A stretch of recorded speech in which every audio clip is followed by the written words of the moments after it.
Well, thank you very much for including me. My name's Victoria Coates, and I was serving on the National Security Council staff as the Deputy National Security Advisor for Middle Eastern and North African Affairs.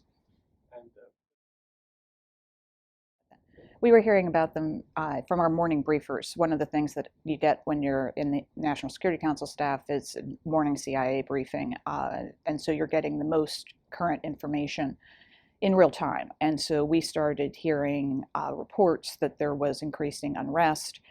And what was unusual was that it wasn't just the sort of elites in Tehran, that this was out in the countryside, and it was a response to really basic quality of life issues that the regime was so clearly neglecting.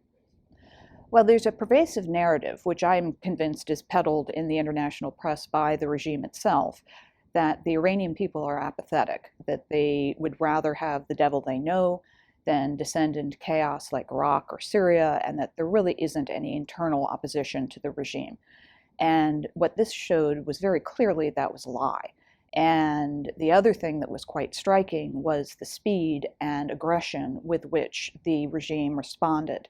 And I think they certainly had learned their lesson from 2009, from the Green Revolution, and I think they've worked very closely with other authoritarian regimes, notably Communist China, to import the kind of police state that keeps the people of China under such strict control of their regime, and that they have imported the Chinese model, and that's what they deployed.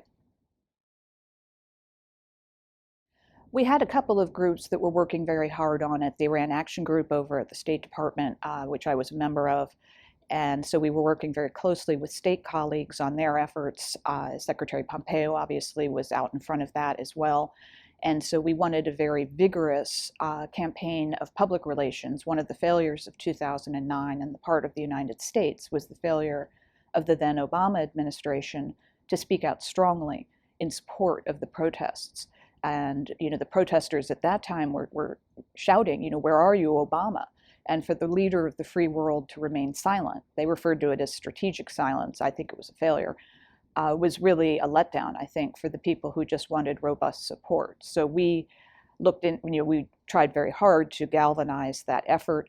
We obviously worked with our colleagues also at USAID, looking for ways to just help the people of Iran to communicate with each other. That was one of the really devastating things when they shut down the internet for 3 days, which shows you how desperate the regime was, because they lost a ton of money when that happened. And so we were hoping that we could use the new technology of providing internet by satellite, which was developed after the 2017 devastating hurricanes, Harvey and Maria, so that we could deploy that and hopefully get other tools to the people of Iran just so they could communicate with each other. That would very much be my hope. I think it is a no-brainer for the United States. After all, our brand is free speech, and it's not a military tool. It's, we come in peace. We simply are trying to share technology and information and freedom of expression. And so I think that is the strongest possible signal we could send about the United States' intentions in a very concrete way that we could support the people of Iran. Oh, of course. I mean, we would be getting those shared by state with our briefers, and it just was a very, very clear signal of the true nature of the Iranian regime. The notion that they are somehow domesticatable, that you can deal with them, that these are not normal people. This is not a normal response to what had been peaceful protests, simply for things like clean water, clean air, jobs, living wages. This was not, kind of a violent uprising, but yet it was met with such brutality. And it really was an unmasking of the regime. And I think, as we attempt to deal with them as the United States government now, those images should be in front of every negotiator, and they should remember what these people are capable of before they go making a deal with them.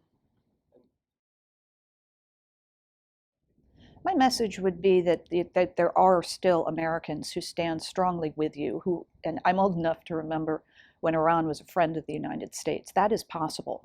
It happened in my lifetime. It is not inevitable that our countries are enemies.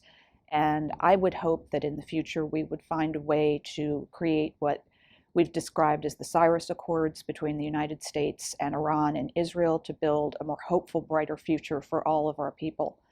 And I believe that the failure of the United States to stand up strongly to both uprisings like Tiananmen Square and the 2009 Green Revolution were terrible failures of our governments on of both parties as well. And I think there was a feeling that Tiananmen was a blip in history, that the Chinese regime would liberalize if we embraced them economically.